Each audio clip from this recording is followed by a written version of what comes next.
নমস্কার, আপনারা দেখছেন সংকেত মিডিয়া, সোজা কথা সহজভাবে।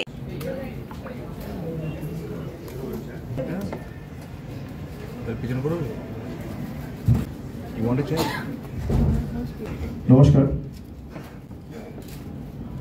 আমি প্রথমে আজকের এই সাংবাদিক বৈঠকে আপনাদের সকলকে স্বাগত জানাই। আমরা দেখেছি গতকাল বিজেপির সহকারী সংস্থা দেশের জাতীয় নির্বাচন কমিশন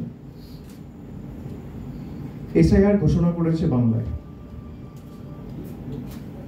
এবং তারা উৎসবের মরশুমে, যেখানে আজকে ছট পুজো রয়েছে, সেখানে তারা ঘোষণা করে দিয়েছে যে আজকেই এসআইআর শুরু হয়ে যাচ্ছে। Chief election commissioner Gyanesh Kumar তিনি নিজে সাংবাদিক বৈঠক করেছেন, এবং কিভাবে এসআইআর করা হবে, তার পদ্ধতি কি, সেটা বিস্তারিত সকলকে জানিয়েছে।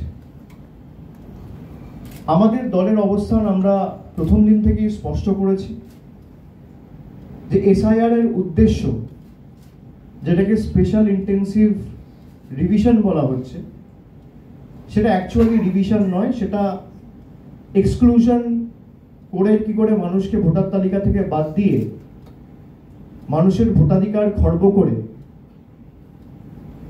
মানুষকে তার মৌলিক অধিকার থেকে বঞ্চিত করা যায়, সেটাই এদের একমাত্র উদ্দেশ্য এবং লক্ষ্য।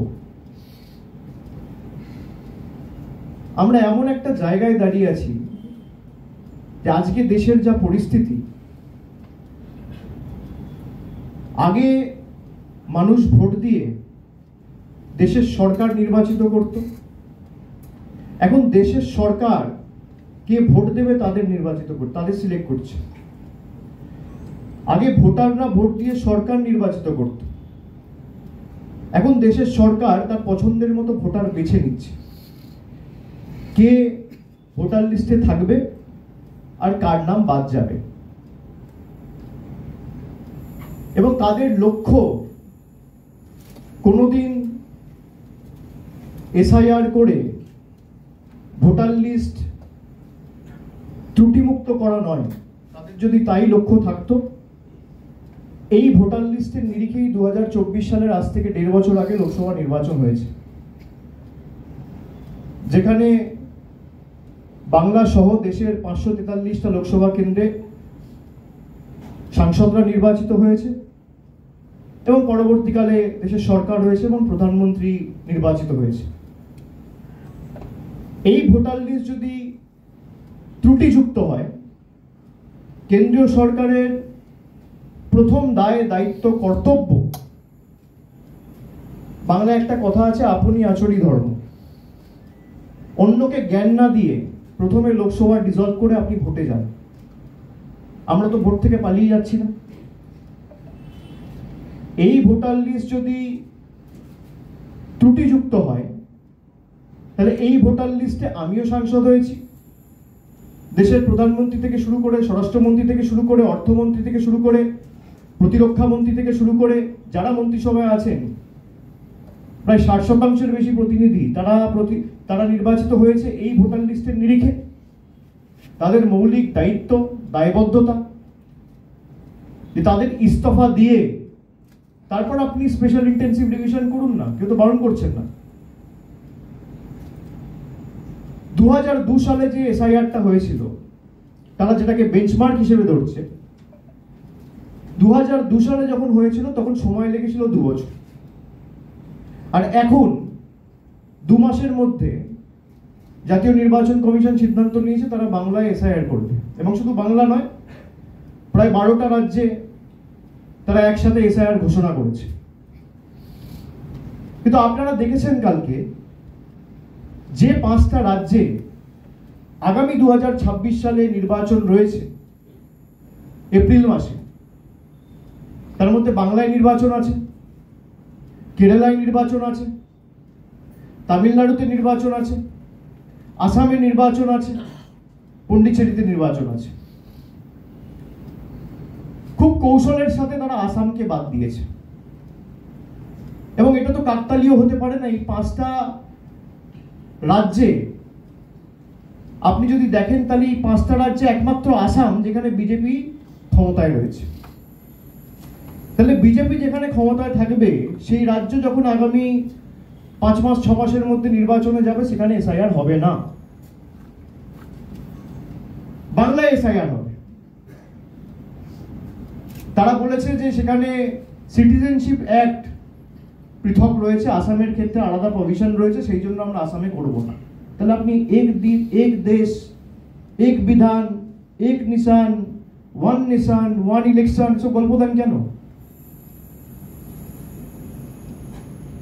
আপনি ইলেকশন কমিশনের কোন রুলে লেখা আছে যে ভোটার লিস্ট রিভিশনের সময় এই স্টেটে কাজ হবে আর ওই স্টেটে হবে না? এটা কে বেছে দিয়েছে? কার অঙ্গুলি হিলনে চিফ ইলেকশন কমিশনার এবং জাতীয় নির্বাচন কমিশন কাজ করছে? কি এদের গায়ে জ্বালা এত বাংলাকে নিয়ে? এটা তো কাকতালীয় হতে পারে না যে 5টা রাজ্যের মধ্যে একমাত্র আসাম একমাত্র রাজ্য যেখানে বিজেপি সরকার ক্ষমতায় এবং সেখানে এসআইআর হবে না। কেন? এর কোনো সদুত্তর নির্বাচন কমিশন দিতে পারেনি। মিডিয়ার প্রতিনিধিরা ছিল, তারা অনেক প্রশ্ন করেছে, আমি তাদের স্যালুট জানাই। আস্তে আস্তে আমাদের দেশের মিডিয়াও পাল্টাচ্ছে। তারা যে প্রশ্নগুলো করেছে মেরুদণ্ড সোজা রেখে করেছে, একটা প্রশ্নের কোনো সদুত্তর দিতে পারেনি। আপনি বলছেন বাংলায় অবৈধ নাগরিক রয়েছে, বাংলাদেশি রয়েছে, রোহিঙ্গা রয়েছে। আমি আপনাদের খালি একবার ভারতবর্ষের ম্যাপটা দেখাই। ইন্ডিয়ার ম্যাপটা আমি একবার আপনাদের সকলকে দেখাবো। লাগাও, ইন্ডিয়ার ম্যাপটা লাগাও। এখানে যে রেড বর্ডারটা রয়েছে, আপনারা যদি ম্যাপটা ভালো করে দেখেন, আমি সবাইকে অনুরোধ করবো এটা দেখার জন্য। এখানে যে রেড বর্ডারটা রয়েছে, একদিকে রয়েছে পাকিস্তান, একদিকে রয়েছে মায়ানমার, উপরে রয়েছে ভুটান, নেপাল, আর মধ্যেখানে মানে পূর্ব বাংলার যে বর্ডার রয়েছে সেখানে রয়েছে বাংলাদেশ। এবার আমি নর্থ ইস্টের যে স্পেসিফিক জায়গাটা রয়েছে আমি সেখানে বলবো জুম করে আপনাদের সামনে বাংলাদেশ বর্ডার এবং মায়ানমার বর্ডারের পার্শ্ববর্তী যে দেশের রাজ্যগুলো রয়েছে সেগুলো একটু জুম করে আপনাদের দেখাতে।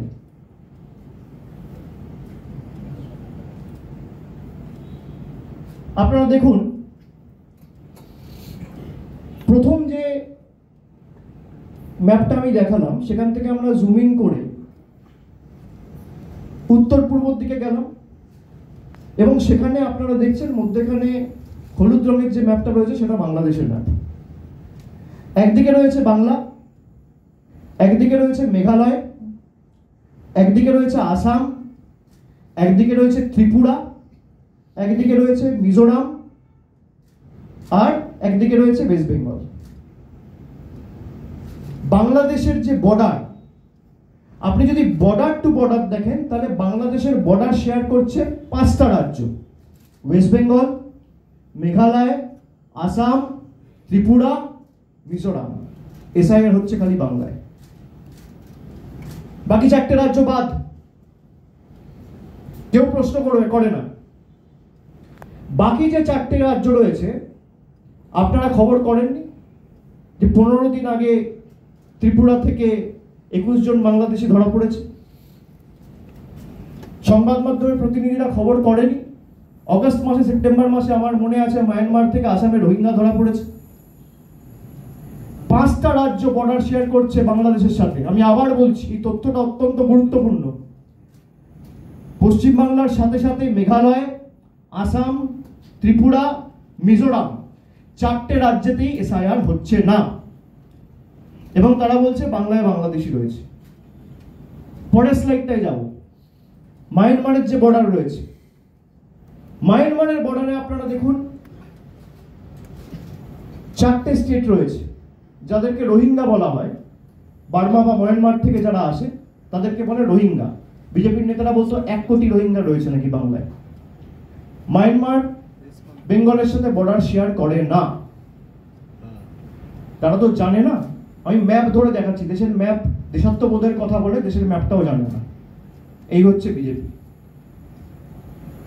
মায়ানমারের সাথে যারা বর্ডার শেয়ার করছে, মিজোরাম, মণিপুর, নাগাল্যান্ড, অরুণাচল প্রদেশ, যাদেরকে তথাকথিত রোহিঙ্গা বলা হয়, সেই রোহিঙ্গা যদি প্রবেশ করে দেশে, তাহলে হয় মিজোরাম দিয়ে করবে, নইলে মণিপুর দিয়ে করবে, নইলে নাগাল্যান্ড দিয়ে করবে, না হলে অরুণাচল প্রদেশ দিয়ে করবে।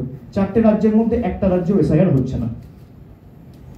তাহলে নির্বাচন কমিশনের উদ্দেশ্য লক্ষ্য কি? আমার প্রশ্ন।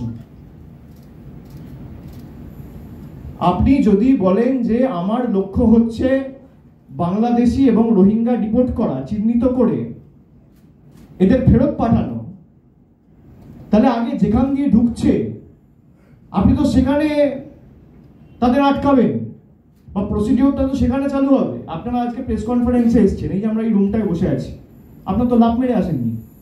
মেন গেট দিয়ে ঢুকেছেন, সিঁড়ি বেয়ে উঠেছেন, উঠে তারপর দরজা দিয়ে ঢুকে এই রুমে প্রবেশ করেছেন। একটা রোহিঙ্গাকে যদি বাংলায় আসতে হয়, তাহলে হয় সে মিজোরাম দিয়ে আসবে, নইলে মণিপুর দিয়ে আসবে, নইলে নাগাল্যান্ড দিয়ে আসবে, নইলে অরুণাচল প্রদেশ দিয়ে আসবে। তাহলে এই 4টে রাজ্য বাদ কেন? আমার প্রশ্ন, এর উত্তরগুলো তো ইলেকশন কমিশনকে দিতে হবে। এদের উদ্দেশ্য লক্ষ্য একটাই, বাংলাকে অপমান করা, বাঙালিকে বাংলাদেশি বলে আখ্যায়িত করা, বাংলা ভাষাকে ব্যঙ্গ বিদ্রুপ করা, এবং যেহেতু 2021-এ লেজে গোবরে হয়ে হেরেছে, 2024-এ 18 থেকে 12 হয়েছে, তাই বাংলার মানুষের থেকে তার মৌলিক অধিকার ছিনিয়ে নেওয়া আমরা হতে দেবো না। আমি আগেও যা বলেছি, আমি আজও তাই বলছি। একটা মানুষের যদি নাম বাদ যায়, একটা বৈধ ভোটারের যদি নাম বাদ যায়, বাংলা থেকে 1 লক্ষ লোক গিয়ে ইলেকশন কমিশনের অফিস ঘেরাও করবে। ক্ষমতা থাকলে অমিত শাহ, দিল্লি পুলিশ আটকে দেখাক।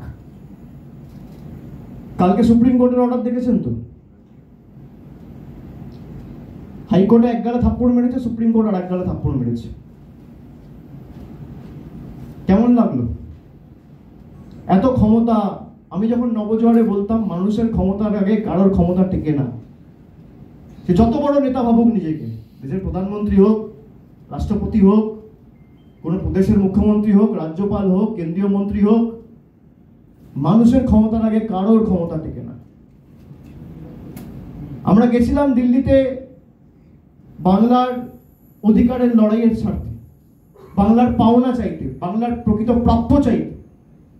টেনে হিঁচড়ে আমাদের বার করে দেওয়া হয়েছিল কৃষি ভবন থেকে। কে বার করেছিল? অমিত শাহর অধীনস্থ দিল্লি পুলিশ। এমনকি জনজাতি, মূলবাসী, তপশিলি যে প্রতিনিধিরা ছিল, মহিলাদেরও রেয়াত করেনি, চুলের মুঠি ধরে টানতে টানতে বীরবাহ হাসদাকে বার করেছে। আমার সাথে দোলা সেন ছিল, মহুয়া মৈত্র ছিল, মহিলাদের পর্যন্ত ছাড়েনি।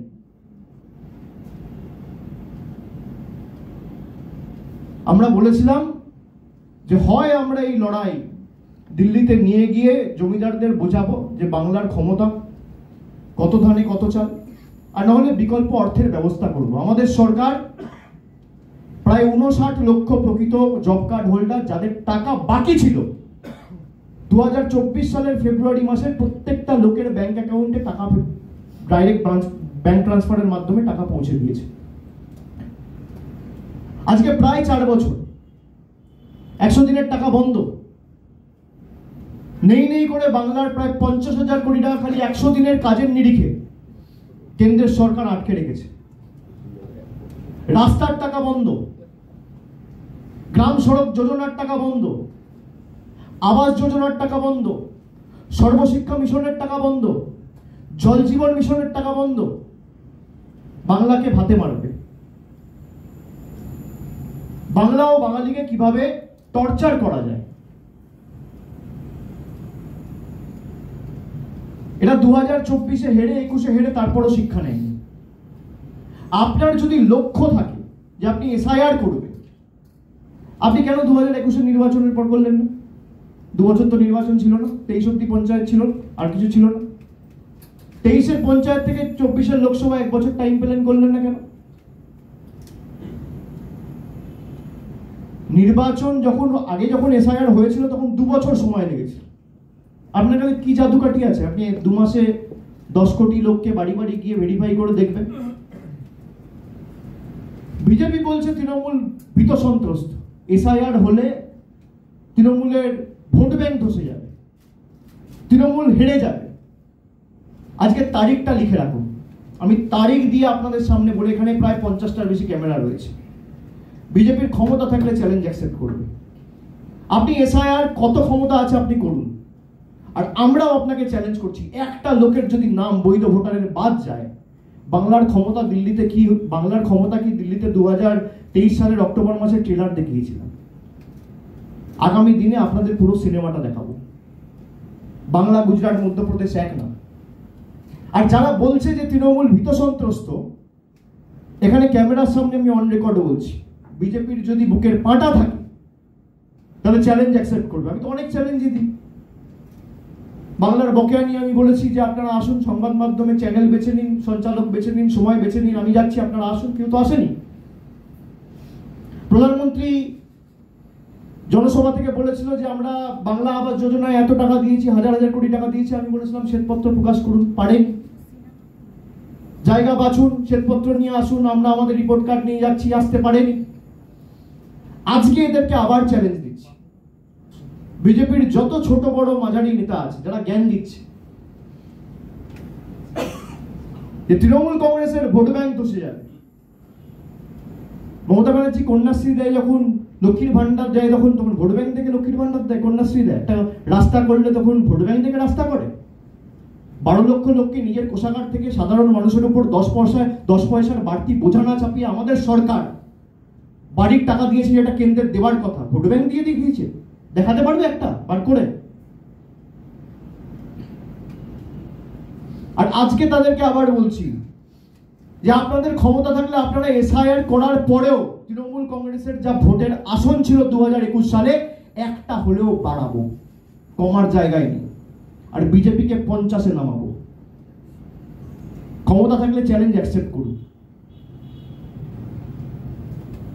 আর যদি আসন সংখ্যা বাড়ে এসআইআর হওয়ার পরেও, আপনারা যত ক্ষমতা আছে প্রয়োগ করুন, যত বল আছে। আগেও তো করেছেন, 100 দিনের টাকা আটকাতে পেরেছেন। এই 100 দিনের টাকা তো আমরা ছিনিয়ে আনবো। আইনত আমরা লড়বো, কন্টেম্প ফাইল হবে। যদি কোর্টের ভায়োলেশন আপনারা না, কোর্টের গাইডলাইন যদি আপনারা ভায়োলেট করেন, তার সাথে পলিটিক্যাল লড়াইও হবে। আর যদি আপনারা এসআইআর করেও গোহারা হারেন, তাহলে বিজেপির নেতারা অন্তত পক্ষে একটা আন্ডারটেকিং দিয়ে বা বাংলার সংবাদ মাধ্যমকে ডেকে, সাংবাদিক বন্ধুদের সাক্ষী রেখে বাংলার 10 কোটি মানুষের সামনে বলুক যে আমরা যদি 2026-এ হারি আর তৃণমূলের আসন সংখ্যা একটা হলেও বাড়ে, আমরা 1 সপ্তাহের মধ্যে 2 লক্ষ কোটি টাকা বকেয়া ছেড়ে দেবো। না হলে আপনারা যা বলবেন আমি তাই করব। আমার ওপেন চ্যালেঞ্জ বিজেপির নেতাদের কাছে, অ্যাকসেপ্ট করুন। পারবেন? ক্ষমতা আছে। তৃণমূল ভোট ব্যাংকের রাজনীতি করে না। আপনারা নিজেদেরকে হিন্দুদের রক্ষাকর্তা বলে দাবি করেন। আজকে একজন ভদ্রলোক মারা গেছে খড়দাতে, তার নাম প্রদীপ কর। জিজ্ঞেস করুন তো কটা বিজেপির নেতা খোঁজ নিয়েছে? মমতা ব্যানার্জি ভোট ব্যাংকের রাজনীতি করে। প্রথম যদি তোর বাড়িতে কেউ গিয়ে থাকে, সাহায্যের হাত বাড়াতে তৃণমূলের লোকেরা গেছে। এসআইআর ঘোষণা হওয়ার পর থেকে এই রিজেন্ট কলোনি, নেতাজি নগর, 2 জন ব্যক্তি মারা গেছে। কালকে এসআইআর ঘোষণা হয়েছে, আমি তার পরিবারের সদস্যদের সাথে যোগাযোগ করেছি। আমি জানতে পেরেছি যে কালকে এসআইআর হওয়ার পর, ঘোষণা হওয়ার পর, ভদ্রলোক এতটাই ভীত সন্ত্রস্ত হয়ে গেছে যে কোনোদিন নিজের শোয়ার ঘরে গিয়ে তিনি ছিটকানি আটকে বা দরজা বন্ধ করে কোনোদিন ঘরে শোয় না। তার বৌদি বলছে যে দরজার খিলটা আটকে ছিটকানি মেরে তিনি শুতে গেছে। আজকে তার মৃতদেহ উদ্ধার করছে এবং তার সাথে তার সুইসাইড নোট। সেই সুইসাইড নোটে প্রয়াত প্রদীপ কর, যার 57 বছর বয়স, তিনি বিয়ে থা করেননি, অবিবাহিত, তিনি লিখছেন আমার মৃত্যুর জন্য দায়ী হচ্ছে এসআইআর এবং এনআরসি। আর কত রক্ত চান জ্ঞানেশ কুমার? আর কত রক্ত চান অমিত শাহ? এত ঔদ্ধত্য, এত অহংকার, মানুষের এদের তো কোনো যায় আসে না। মানুষের প্রাণের তো এদের কাছে কোনো দাম নেই। আমাদের কাছে তো মানুষের জীবন বা মানুষের প্রাণ অমূল্য, মূল্যাতীত, মণিমুক্তের মতো। আর এদের এত ঔদ্ধত্য, অহংকার, যে মানুষ মরছে এদের কিছু যায় আসে না। প্রায় 700 জন কৃষক মারা গেছে কালো কৃষি আইনের কারণে। একবার খোঁজ নিয়েছে? এনআরসির কারণে কত লোক ভয়ে আত্মহত্যা করেছে, আজকে এসআইআর এর কারণে করছে। খেলা আপনারা শুরু করলেন, শেষ আমরা করব। আমি বিজেপির ছোট বড় মাঝারি সব নেতাকে বলছি, যারা 2 বছর রাজনীতি করেনি তারা জ্ঞান দেবে,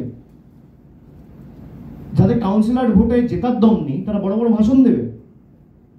10 বছর আজকে মোদী সরকার ক্ষমতায়, 11 বছর। জিজ্ঞেস করুন তো বাংলা থেকে যারা প্রতিনিধি হয়েছে,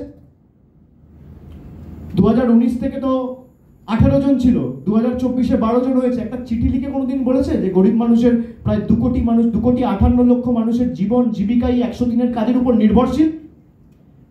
একটা চিঠি লিখে কোনোদিন প্রধানমন্ত্রীকে বা সংশ্লিষ্ট দপ্তরের আধিকারিক বা কোনো মন্ত্রীকে বলেছে যে বাংলার প্রতি বঞ্চনা বন্ধ করা হোক, বাংলার প্রাপ্য ছেড়ে দেওয়া হোক? বাংলার মানুষের ভোটে যারা নির্বাচিত তারা দিল্লির কৃতদাসত্ব করছে। লজ্জা নেই এদের।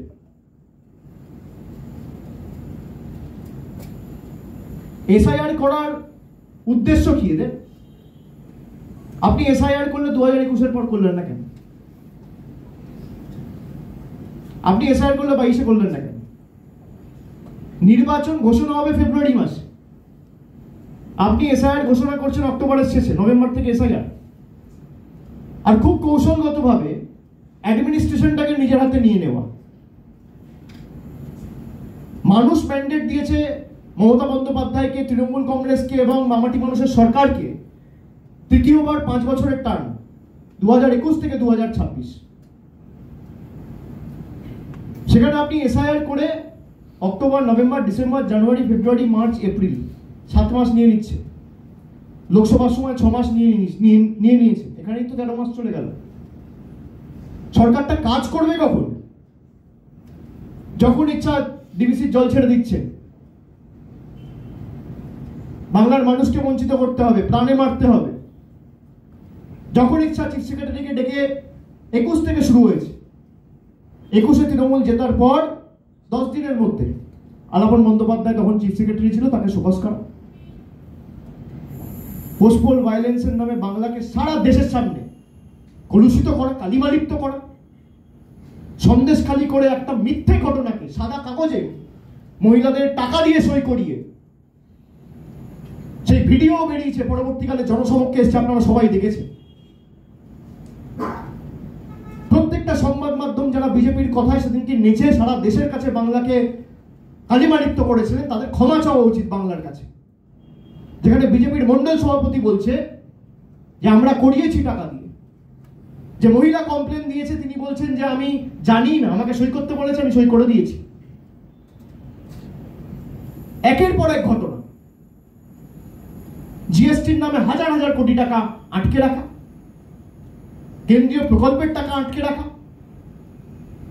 2024 সালের জুলাই মাসে নীতি আয়োগের মিটিংয়ে মমতা বন্দ্যোপাধ্যায়কে বলতে না দেওয়া, ইচ্ছাকৃতভাবে তার মাইক বন্ধ করে দেওয়া। এটা বাংলার অপমান নয়? বিজেপির যে নেতা বলেছে বাংলা বলে কোনো ভাষা নেই, সে আজও তার নিজ পদে বহাল। বিজেপির যে নেতা, বিজেপির যে মুখ্যমন্ত্রী বলেছে বাংলায় কথা বললেই অ্যারেস্ট করো, সেই আসামে এসআইআর করা হচ্ছে না। এটাই তার পুরস্কার, যে বাংলাকে বাংলাদেশি বলেছ, তোমার রাজ্যে এসআইআর হবে না।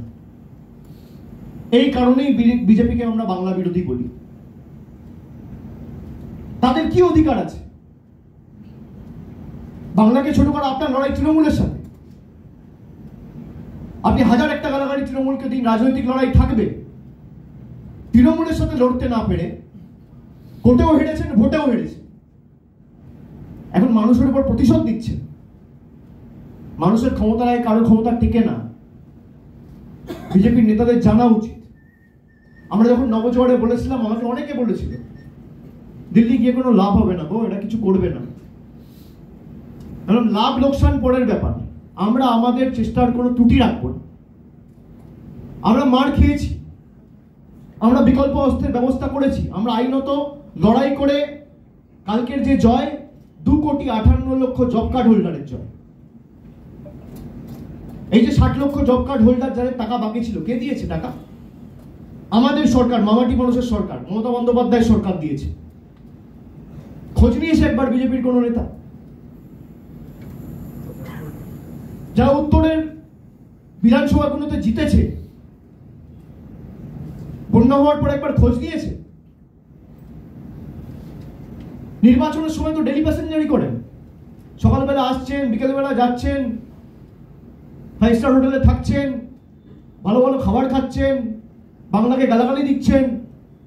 আর বাংলার যখন প্রয়োজন তখন আপনারা কোথায়? মমতা ব্যানার্জি 7 দিনে 2 বার গেছে, 1 সপ্তাহ সেখানে থেকে 15 দিনের মধ্যে প্যারালাল ব্রিজের ব্যবস্থা তৈরি করে দিয়ে এসছে। তারা বলে আমরা করে দেখাই।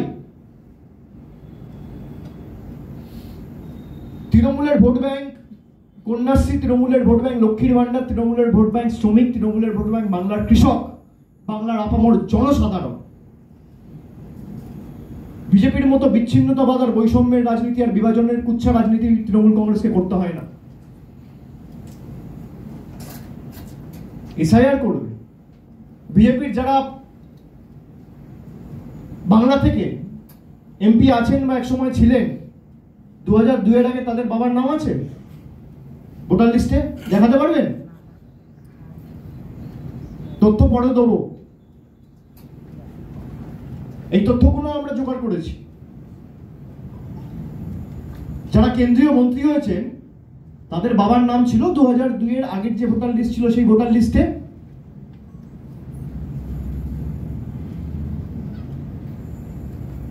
কেউ বলতে পারবেন? তারা যেভাবে এসআইআর এর নাম করে বাংলার মানুষকে ছোট করা, আজকে যে প্রদীপ কর মারা গেল তার বদলা রাজনৈতিকভাবে ভোটের মাধ্যমে বাংলার মানুষ দেবে। এই মৃত্যুর জন্য দায়ী অমিত শাহ, এই মৃত্যুর জন্য দায়ী জ্ঞানেশ কুমার। তাদের নামে এফআইআর হওয়া উচিত। তিনি যখন নিজে সুইসাইড নোটে লিখে যাচ্ছে আমার মৃত্যুর জন্য দায়ী এসআইআর এবং এনআরসি করছে অমিত শাহ, করার পরিকল্পনা করেছিল অমিত শাহ, এসআইআর করার চক্রান্ত করেছে জ্ঞানেশ কুমার, এবং তিনিও অমিত শাহর সহকর্মী ছিলেন 6 মাস আগে। ভাষণ দেয়।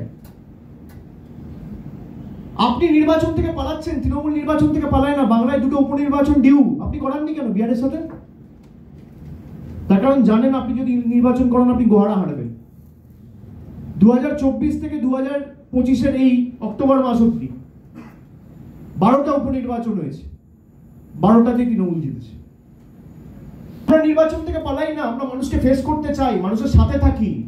আপনাদের মতো খালি বসন্তের কোকিলের মতো নির্বাচন ঘোষণা হলে দিল্লি থেকে উড়ে এসে জুড়ে বসি না। 365 দিন মানুষের সাথে থাকি। আপনাদের ভয় যে মানুষ ভোট দেবে না, 303 থেকে 240-এ নেমে এসেছি। আগামী নির্বাচনে আপনারা 240 থেকে 100-তে নেমে আসবেন। ভাই ভোটারদের হাঁটাও, ভোট দিতে দেবো। আগে তো জল, কল, রাস্তা এগুলো বন্ধ করতেন, এখন ভোটাধিকার কেড়ে নিচ্ছে। আর মানুষ বোকা না, মানুষ এগুলো দেখছে।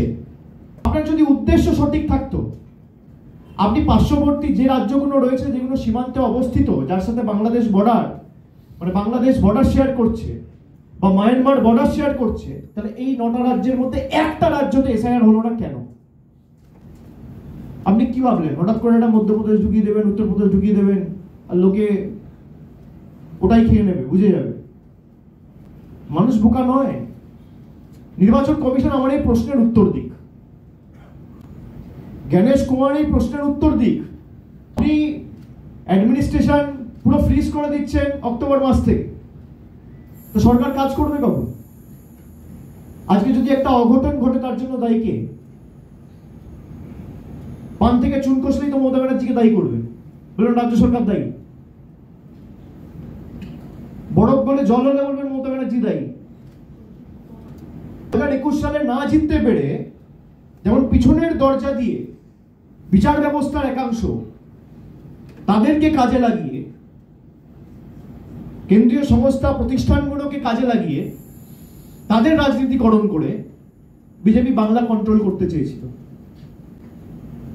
একইভাবে এনআরসি না করতে পেরে এসআইআর এর মাধ্যমে ব্যাকডোর দিয়ে এনআরসি করার একটা প্রচেষ্টা আমরা হয়তো দেবো না। আমি জানি না জ্ঞানেশ কুমার কবে বাংলায় এসছে, আমি তাকে স্বাগত জানাবো। আপনি আসুন, আপনি আমাদের অতিথি হয়ে আসুন, আমি স্বাগত জানাচ্ছি। কিন্তু বাংলাকে মধ্যপ্রদেশ, গুজরাট আর উত্তরপ্রদেশের সাথে এক করবেন না। আপনাদের যত ক্ষমতা আছে আপনারা প্রয়োগ করুন। আপনি 2 বছর ধরে এসআইআর করেছেন 2002 সালে, আপনার হাতে কি জাদু কাঠি এসছে যে আপনি 2 বছরের কাজ 2 মাসে করে দিচ্ছেন? আমি কৌতূহল বশত জানতে চাইছি যে আপনি 2 বছরের কাজ 2 মাসে করে দিচ্ছেন। তাহলে কেন্দ্রীয় সরকারের যদি এত বড় মেকানিজম থাকে বা এই জাদুকাঠি থাকে, তাহলে বাংলার 4 বছরের বকেয়া পাওনা তো একদিনে ছেড়ে দেওয়া উচিত মানুষের কথা ভেবে। তা তো ছাড়ছেন না। এবং বিজেপির সহকারী সংস্থা হিসেবে যেভাবে আপনারা তাদের অঙ্গুলি হেলনে কাজ করছেন, আমি এদেরকে ওয়ার্নিং দিয়ে যাবো as a parliamentarian, as a representative of the people, মানুষের প্রতিনিধি হিসেবে, যে আজ নয় কাল সরকার কিন্তু বদলাবে। গণেশ বাবু, দেশ ছেড়ে পালাবেন না। বিজেপি থাকবে না, দেশের সংবিধানটা থাকবে। অমিত শাহ থাকবে না, দেশের সংবিধানটা থাকবে। এখানে যাবেন, খুঁড়ে নিয়ে আসবো, জবাবদিহি মানুষের কাছে দিতে হবে। মানুষের জন্য কাজ করতে আপনারা বদ্ধপরিকর, কোনো রাজনৈতিক দলের জন্য নয়। আপনার অনেক তথ্য আমাদের কাছে আছে, আমি পুরোটা আজকে বলতে চাই না, সময় মতো সব মানুষের কাছে উপস্থাপিত করব। কারো কোনো প্রশ্ন থাকলে আপনারা করতে পারেন। তাদের নাম বাদ পড়েছে, তাদের অনেকেই বৈধ ভোটার, তারা অন্যত্র ছিলেন। হ্যাঁ, আর কালকে ইলেকশন কমিশনের মিথ্যে কথা বলেছে, যে কোনো অ্যাপিলই নেই, হ্যাঁ, এবং কোনো ডিসক্রিপেন্সি নেই। এবং এদের বড় সংখ্যক কাজের সূত্রে অন্য রাজ্যে গিয়েছে। এই যে তাড়াহুড়ো করে করা হচ্ছে, যেটা বারবার বলছে যে কোন জাদুকাঠি, বিহারেও এই তাড়াহুড়ো করে করা হয়েছিল এবং পশ্চিমবঙ্গেও যে সময়, তাতে তো একই জিনিসের পুনরাবৃত্তি হতে পারে। আমরা তো আগেই বলেছি, এসআইআর মানে স্পেশাল ইন্টেন্সিভ রিভিশন না, এসআইআর হচ্ছে সাইলেন্ট ইনভিজিবল রিগিং, চুপি চুপি ভোটের কারচুপি। যদি 65 লক্ষ লোক ভোটার তালিকা থেকে বাদ গিয়ে থাকে, ইলেকশন কমিশন লিস্ট বা সূচি মানুষের সামনে দিক, যে এদের মধ্যে কজন বাংলাদেশি, কজন রোহিঙ্গা, কজন অন্য দেশের নাগরিক, কার কোথায় বাড়ি, এই সূচি তো ইলেকশন কমিশন রিলিজ করেনি। এবং তারা একইভাবে বিহারকে বাংলার সাথে মিলিয়ে দিচ্ছে। বিহার বাংলা এক নয়, সেটা বিজেপির নেতারা বুঝেছে। সেই জন্য তারা আর শত্রু না হয়ে আগে জ্ঞানেশ কুমারকে এগিয়ে দিয়েছে, তাদের ঘাড়ে বন্দুক রেখে অমিত শাহ চালাচ্ছে।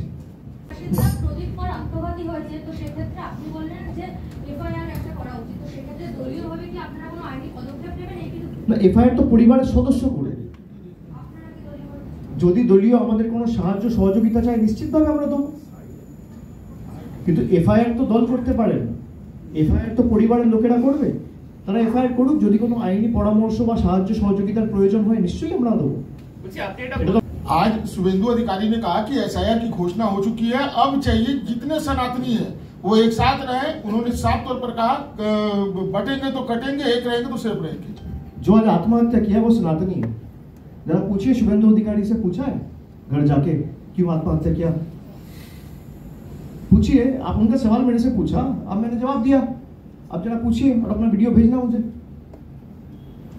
भाई वो सनातन धर्म का क्या है, रक्षा करता? सनातन धर्म का रक्षा करता वो थोड़ी ना है। प्रभु राम हो सकता है, श्री कृष्ण हो सकता है, माँ दुर्गा हो सकता है, माँ काली हो सकता है, वो कौन है? When this process start, what will TMC do? You will see what Trinamool does. Do on the ground to I'm not going to reveal what we do next week in front of you now. You will see what happens. SIR ঘোষণা হয়ে গেছে, সেটা নিয়ে রাজনীতি, অরাজনীতি, politics, counter politics, allegation, counter allegation, এটা চলবে একদম সাধারণ মানুষের পার্সপেক্টিভে। মানুষের মনে, সমাজের একটা বড় অংশে একটা প্রচণ্ড ভয়, আতঙ্ক, অস্বচ্ছতা, একটা ফিয়ার সাইকোসিস কাজ করছে। অর্ধেক মানুষ এখনো বুঝে উঠতে পারছে না তাদের কি করা উচিত, তারা কিভাবে এগোবে, কে তাদেরকে পথ দেখাবে। কে সাদা কে কালো, কারা স্বচ্ছ কারা অস্বচ্ছ। আজকেও একটা ঘটনা ঘটেছে, আমরা জানি সেটা পানিহাটিতে। এই গোটা ক্রাইসিসের মোমেন্টে দাঁড়িয়ে আপনি বা আপনার দল কিভাবে এই ক্রাইসিসটাকে অ্যাড্রেস করবেন? দেখুন, আমি আপনাদের মাধ্যমে সাধারণ মানুষের কাছে অ্যাপিল করব যে আপনারা তৃণমূলের উপর ভরসা রাখুন। মমতা বন্দ্যোপাধ্যায়ের সরকার এবং মুখ্যমন্ত্রী মমতা বন্দ্যোপাধ্যায় এবং তৃণমূল কংগ্রেসের উপর আস্থা রাখুন, ভরসা রাখুন। আমরা থাকতে কোনো বৈধ ভোটার লিস্টের বাইরে থেকে তার নাম বাদ যাবে না। তার মৌলিক অধিকার, সেটা ভোটাধিকার হতে পারে, সেটা জল, কল, রাস্তা, 100 দিনের টাকা, আবাস যোজনা, যা অধিকার আপনার, সেই অধিকার থেকে আপনাকে কেউ বঞ্চিত করতে পারবে না। কালকে সুপ্রিম কোর্টের রায় তারই নিদর্শন। আমরা আপনাদের পাশে আছি। আপনাদের প্রাণ আমাদের কাছে অত্যন্ত অমূল্য। আপনারা ভয় পাবেন না, এদের ক্ষমতা নেই। 10 কোটি মানুষ যদি এক জায়গায় থাকে, ভারতবর্ষের প্রধানমন্ত্রী হোক, রাষ্ট্রপতি হোক, নির্বাচন কমিশন হোক, ইডি হোক, সিবিআই হোক, ইনকাম ট্যাক্স হোক, জুডিশিয়ারি হোক, মিডিয়া হোক, কারোর ক্ষমতা নেই মানুষের ক্ষমতাকে পরাজিত করবে। মানুষকে বলবো, আপনারা ভীত সন্ত্রস্ত হবেন না। কোনো কিছু হলে স্থানীয় তৃণমূল কোনো প্রতিনিধি যদি থাকে, আপনারা যোগাযোগ করুন। আমি প্রত্যেক তৃণমূল কর্মীর কাছে, সৈনিকের কাছে অনুরোধ করবো আপনাদের মাধ্যমে যে আগামী 3 মাস অতন্দ্র প্রহরীর মতো আমরা কাজ করব এবং প্রত্যেকটা মানুষের পাশে গিয়ে দাঁড়ানো আমাদের কর্তব্য এবং আমাদের অন্যতম দায়বদ্ধতা। মমতা বন্দ্যোপাধ্যায় যে নির্দেশ আমাদের দিয়েছেন, সেই নির্দেশের নিরিখে মামাটি মানুষের সরকারের যে কাজ, কর্তব্য এবং দায়িত্ব, গরিব মানুষের কর্তব্য, গরিব মানুষের অধিকার রক্ষা করা। এবং অযথা আপনারা বিজেপি কিছু বলেছে বলে, বিজেপি বলেছিল এনআরসি হবে, হয়েছে? বিজেপি বলেছিল কৃষক বিল আনবো, করেছে? বিজেপি বলেছিল বাংলায় রাষ্ট্রপতি শাসন হবে। ক্ষমতা থাকলে আপনারা রাষ্ট্রপতি শাসন লাগান। মানুষের ক্ষমতার থেকে বড় ক্ষমতা কারণ নেই। মানুষ যদি ঐক্যবদ্ধ থাকে, আর তৃণমূল প্রতি পদক্ষেপে অতন্দ্র প্রহরীর মতো আপনার পাশে থাকবে, আপনারা সকলে নিশ্চিত থাকুন।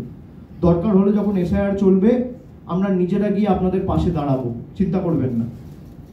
কিন্তু একটা লোকের নাম যদি বাদ যায়, আমার চ্যালেঞ্জ থাকলো জ্ঞানেশ কুমারের কাছে,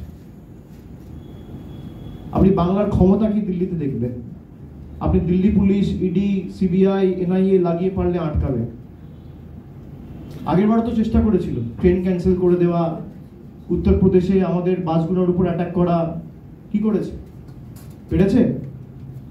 আমি স্যালুট জানাই যে 10-15 হাজার লোক গেছিল দিল্লিতে, এত বাধা বিপত্তি প্রতিকূলতা পেরিয়ে নিজের জীবন বিপন্ন করে, এমনকি যেভাবে মায়েরা পর্যন্ত বাচ্চা কোলে করে নিয়ে দিল্লিতে, মানে অদম্য জেদ যে আমাদের অধিকারের লড়াই আমরা লড়বো, শেষ দেখে ছাড়বো। আমি তাদের প্রত্যেককে কুর্নিশ জানাই, স্যালুট জানাই। আমরা ঐক্যবদ্ধ হয়ে আপনাদের পাশে থাকবো। আপনাদের এই লড়াইয়ে তৃণমূল কংগ্রেসকে প্রতি মুহূর্তে আপনারা পাশে পাবেন, কেউ ভয় পাবেন না। দরকার হলে আমি নিজে আপনাদের পাশে গিয়ে দাঁড়াবো যখন এসআইআর চলবে, আমি নিজে রাস্তায় থাকবো। Political rhetoric. Let's also get the facts right. There is no NRC anywhere in the country. दिक्कत क्या है, हमें मालवीय को बंगाली पढ़ना आता नहीं है और सुसाइड नोट बंगाली में लिखा गया है। भाषा बोलिए, सीखे, पढ़े, फिर बात करें। ठीक है, थैंक यू।